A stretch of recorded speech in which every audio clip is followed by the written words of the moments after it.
রাত্রি 2টো। ঠিক আছে, আচ্ছা 2টো অব্দি পেশেন্ট ডেকেছে। আরজিকর? হ্যাঁ আরজিকর থেকে হ্যাঁ তো বলো এবার। বলছি ওটা হয়েছে কি বলতো, ও 2টো অব্দি পেশেন্ট ডেকেছে। ঠিক আছে, রাত্রে 2টো? রাত্রি 2টো। ঠিক আছে, আচ্ছা 2টো অব্দি পেশেন্ট ডেকেছে। দেখে রুমে এসে অনলাইনে অর্ডার করে 4জন বন্ধু মিলে খেয়েছে, ডিনার করেছে। করে ও খুব টায়ার্ড ছিল, যেহেতু 36 ঘন্টা ডিউটি ছিল, টায়ার্ড ছিল। ও কি করেছে, ওই সেমিনার রুমে গিয়ে শুয়ে পড়েছে একটা রেড কালারের ব্ল্যাঙ্কেট ঢাকা দিয়ে। তারপরে সেমিনার রুমে এমনি কি তোমাদের ওরকম সেমিনার রুমে তুমি ঘুমানো হয়? মানে আমি যদিও কোনো আইডিয়া নেই, ওই জন্য জিজ্ঞেস করছি। না, এবার একটা রেসিডেন্টাল ডক্টর রুমস থাকে, আচ্ছা বুঝতে পেরেছিস, তারপরেও সেমিনার থাকে। এবার সেমিনারে একটা বেড থাকে, আর ডক্টরস রুমে 2-3টে যেরকম বড় ঘর হবে সেরকম বেড পাতা থাকে। আচ্ছা আচ্ছা মেনলি ডক্টরস রুমে শোয়ার কথা।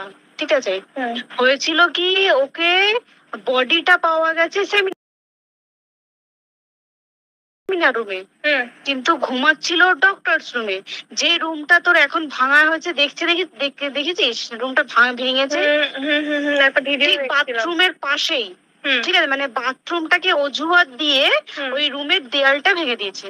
অ্যাকচুয়াল কাণ্ডটা ঘটেছে তোর ইয়েতে, ওই রুমটার ভেতরে, ডক্টরস রুমে ঘটনাটা ঘটেছে। ওই বডিটাকে রুমে ওই দিন আর কেউ ছিল না, খালি মানে অনলি ওই দিকটাই ঘুমাচ্ছিল? হ্যাঁ, এবার তোকে আমি বলি, অন কলে নিশ্চয়ই একজন থাকবে না, ওরা জুনিয়র সিনিয়র মিলে থাকে। এমনকি থার্ড ইয়ার একজন থাকবে, সেকেন্ড ইয়ার একজন থাকবে, প্লাস ফার্স্ট ইয়ারের ইন্টার্নশিপরা যারা থাকে তারা ইন্টার্নরা থাকে। আর চেস্ট এমন একটা ওয়ার্ড হচ্ছে, কোভিড এর পর থেকে প্রায় হামেশাই সবার শ্বাসকষ্ট হচ্ছে, মানে আসছে মানেই শ্বাসকষ্ট হচ্ছে। আর চেস্ট ওয়ার্ড আর চেস্ট মেডিসিন দুটোই পাশাপাশি ওয়ার্ড। ঠিক আছে, তো কেউ কি শুনতে পায়নি? কেউ শুনতে পায়নি। ওটাই তো আমি ওই দিনকে ওটাই ভাবছিলাম। এবার দেখ, ধস্তাধস্তি করাতে একটা নিশ্চয়ই চিৎকার হয়, একটা ভায়োলেন্ট হয়, বুঝতে পেরেছিস? তারপরে আবার কি, যে 4জন ওর সাথে খেয়েছে তারা কোথায়, তারা কেন মিডিয়ার সামনে আসছে না? তাই তো, তারা কেন আসছে না? তোমার ওই দিন ডিউটি ছিল না রাতে? ওই দিনকে আমি নাইটে ডিউটি করছিলাম। আচ্ছা, আমি নাইটে ডিউটি করে এসেছি, আমার লাস্ট নাইট ছিল। তো আমার তো 3 দিন নাইট থাকে, 3 দিন নাইট থাকার পর লাস্ট নাইট ছিল। লাস্ট নাইটের পর বুধবার আমার লাস্ট নাইট, বুধবার রাতে ঘটনাটা ঘটেছে। আমি বাড়িতে এসেছি, রীতিমতো বাড়িতে এসে শুয়ে পড়েছি। 3টের সময় আমার কাছে ফোন এসছে যে সবাইকে ডেকে পাঠিয়েছে, ইমিডিয়েট আয়।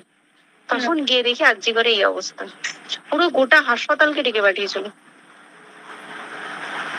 গিয়ে দেখি পুলিশ ছয়লা, মানে আর ওকে যেভাবে, আমি তো বডিটা দেখেছি রে, মানে আমাদের এখনো পর্যন্ত চোখ থেকে নামছে না। রীতিমতো মনে হচ্ছে মেয়েটা যেন আমাদের পাশে পাশে ঘুরছে, একদম এরকম, মানে মানে অদৃশ্যমান। মানে আমরা এরকম ভাবতে পারছি না যে এরকম ভূত থাকে বা একটা স্পিরিট থাকে বা কিছু। এখন আমরা বুঝতে পারছি না, ওর আত্মাটা এখনো ঘুরছে আমাদের আশেপাশে।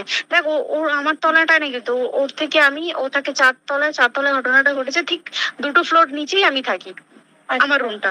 ঠিক আছে, কিন্তু তাও আতঙ্কে আমরা মানে একদম স্তব্ধ হয়ে গেছে আরজিকরটা। কিন্তু ব্যাপারটা হচ্ছে, তাহলে ডক্টর রুম থেকে ওকে সেমিনার রুমে নিয়ে যাওয়া হয়েছে? হ্যাঁ, অবশ্যই নিয়ে যাওয়া হয়েছে। এবার দেখ, নিয়ে যাওয়া হয়েছে, ওকে যেভাবে মারা হয়েছে এটা একার পক্ষে অসম্ভব, ইম্পসিবল। পুরোপুরি গ্যাং রেপ ছাড়া কোনো কিছু নয়। আর শুধুমাত্র রেপ নয়, রেপ হলো, করলো, ছেড়ে দিল, ঠিক আছে, ওকে রীতিমতো মার্ডার করেছে। মানে মানে হিসেব মতো যা বুঝছি, মানে তোমার কথাতে ওটা হচ্ছে ওর ওই বন্ধু বান্ধব মেয়েটা জড়িত। এক্স্যাক্টলি, হয় ওর বন্ধু বান্ধব কেউ, ঠিক আছে, মানে 4জনের মধ্যে কেউ, আইদার ওকে এমন কিছু করতে বলতে। দেখ, বড় বড় কোম্পানিতেও তো এরকম হয়, মানে হয় তুমি আমার সাথে কম্প্রোমাইজ করো, নয় তুমি চাকরি ছেড়ে চলে যাও, হয় তো। এখানেও সেরকম কিছু একটা হয়েছে। যাকে যে ক্রাইম করেছে সেও কিন্তু নর্মাল ডক্টর নয়, কিন্তু সেও একটা ভালো পোস্টে র্যাঙ্ক করছে, বুঝতে পেরেছিস? তবেই কিন্তু পুরো ব্যাপারটাকে হসপিটাল চেপে যেতে চাইছে, পুরো ব্যাপারটা। তাহলে এই সিভিক যে ও কোথা থেকে আসছে? এবার তোকে আমি বলি ওটা কোথা থেকে আসছে। আমাদের প্রিন্সিপাল চেঞ্জ হয়ে গেছে, ডেপুটি সুপার চেঞ্জ হয়ে গেছে, তারপরে আমাদের ওই অ্যাসিস্ট্যান্ট সুপার চেঞ্জ, সব চেঞ্জ হয়ে গেছে। তারপরে যে ওয়ার্ডের ডাক্তাররা ছিল, সিস্টাররা ছিল, ওয়ার্ড বয়রা ছিল, মাসিরা ছিল, সবাইকে ডেকে এখন সাসপেন্ড করা হয়েছে। তারা কোথাও যেতে পারবে না, রোজ গিয়ে কোর্টে গিয়ে দেখা করছে। আজকেও কোর্টে গেছিল সবাই। তারপরে তারপরে তোমার তোর এগুলো হলো। তারপরে তোর কি বলে, আরে বল না, ওই সিবিআই এটা হয়েছে কি, মানে ও সে সঞ্জয় রায় যে ধরা পড়েছে, অ্যাকচুয়াল কিন্তু ও নেই, ঠিক আছে? ওর এতটা ক্ষমতাই হয় না, ও অত রাত্রে কি করতে যাবে? অত রাত্রে ওখানে কি করতে যাবে? ও না পেশেন্ট, ও নাকি বলছে দালাল পেশেন্ট নিয়ে গেছে। তো পেশেন্ট নিয়ে যখন গেছে, দিদিটার রুমে যখন যাবে, নিশ্চয়ই দিদিটার রুমে কোনো কাগজপত্র দেখাতে যাবে। সেই অবস্থায় গিয়ে দেখে যে এরকম এরকম ঘটনা, তা ঝাঁপিয়ে পড়েছে ওর উপরে। এরকম কিছু নেই, তাও কিছু নয়, শুধু গেছে দেখছে ড্রিঙ্ক অবস্থায়, ওকে ক্যামেরায় দেখা গেছে ড্রিঙ্ক অবস্থায় গেছে আর এসছে, এইটুকুই দেখা গেছে। তারপরে হচ্ছে কি, তোর অনেক রকম এখানে অনেক রকম ব্যাপার আছে। যে দিনকে ঘটনাটা ঘটে তার ঠিক দুদিন পরে ওই সেমিনার বাথরুমের অজুহাত দিয়ে ডক্টর যে রুমের দেওয়ালটা আছে, ওই দেওয়ালটা ভেঙে দিয়েছে। কেন? প্রথমে ওকে বললো সুসাইড করেছে, আমাদের যখন ফার্স্ট খবর আছে তখন সুসাইড করেছে। তারপরে যখন হসপিটালে যাই তখন গিয়ে শুনছি নাকি না, সুসাইড করেনি, এটা রেপ করেছে, রেপ করে মার্ডার করা হয়েছে। বুঝতে এখানে বিশাল বড় একটা গেম চলছে। আর যে উপর কি রাগ ছিল, মানে হ্যাঁ হ্যাঁ হ্যাঁ হ্যাঁ হ্যাঁ হ্যাঁ একদম। আমি তোকে কি বললাম, শোন, তুই যদি কারোর সাথে কম্প্রোমাইজ করে তাহলে তো পোস্ট করবে, তুই কারোর সাথে কম্প্রোমাইজ করবি না, তোকে মার্ডার করে দেবে। মানে ওরকম টাইপের কিছু, এরকমই টাইপের কিছু একটা ছিল। আইদার খুব রাফ, মানে খুব রাগ, খুব মানে খুব ওর উপরে খুব ফ্রাস্ট্রেশন ছিল, যারই ছিল খুব ফ্রাস্ট্রেশন ছিল। শুধু ওকে মারিনি রে, রীতিমতো মার্ডার করেছে। ওর যে ক্ল্যাচারটা ছিল, ওর ইউরিন, সেটা ওর ইউরিনের রাস্তায় ক্ল্যাচারটা ঢুকিয়ে দিয়েছে, তুই জানিস? মানে কি বলবো, মানে ওকে দেখা যাচ্ছে না, আমরা তো দেখেছি নিজের চোখে, ওকে দেখা যাচ্ছে না। মানে একটা মৃত্যু কতটা, মানে এইটা মানে প্রচন্ড কষ্ট পেয়ে একটা মেয়ে মারা গেল। আর ওর যে গলাটা চেপে ধরেছে, ওর ওই চেপে ধরাতে মানে এতটাই জোরে চেপে ধরেছে যে চোখ ফেটে রক্ত বেরিয়েছে। বুঝতে পেরেছিস? মানে কি বলতো, যদি ধরা পড়ে না, উচিত মানে যারা এটার সঙ্গে দায়ী না। আর এই যে সিবিআইটা হয়েছে, সিবিআইটা একমাত্র আমাদের জোরেতেই সিবিআইটা এসছে। মানে আমরা ওই সঞ্জয় রায় একার পক্ষে সম্ভব না এইসব। তারপরে পোস্টমর্টম রিপোর্টে তুই জানিস ওই আমাদের ভাজাইনা থেকে 150 গ্রাম স্পাম বেরিয়েছে। পোস্টমর্টম রিপোর্ট 150 গ্রাম স্পাম, মানে বুঝতে পারছিস? Not a calculated, minimum minimum কম করে 6 থেকে 7 জন করেছে ওকে। ওই জন্যই তো আমরা এতটা বেশি ভাইলেন্ট হয়ে গেছি, বুঝতে পেরেছিস? আর আমাদের একটা মেয়ে তার কাজের জায়গাতেই ছিল, এমনটা নয় যে রাস্তাঘাটে কোনো বিপদ, তার কাজের জায়গাতেই সেফ নয়। শোন দেখ, বড় বড় কোম্পানিতে কি হয়, রুমের ভেতরে এগুলো হয়, মানে ধর রুমের ভেতরে হলো, যেমন কল সেন্টারে হয়, নাইট শিফটে হয়, এইগুলো একসেপ্টেবল।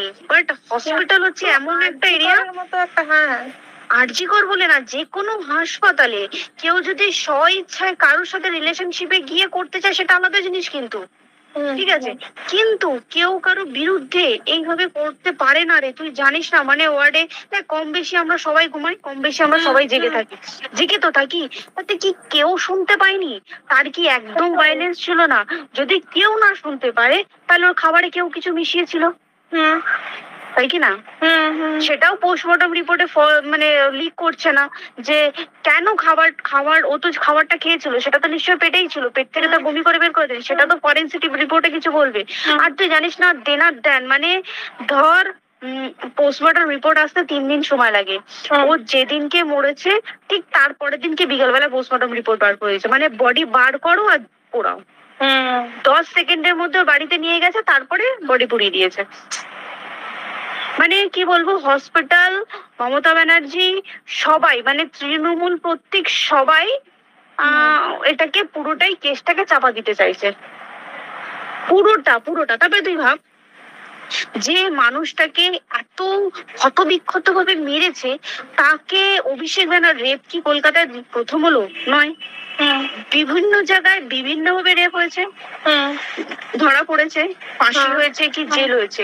অভিষেক বন্দ্যোপাধ্যায় কেন বললো জাস্ট তোর কি বলে এনকাউন্টার করতে?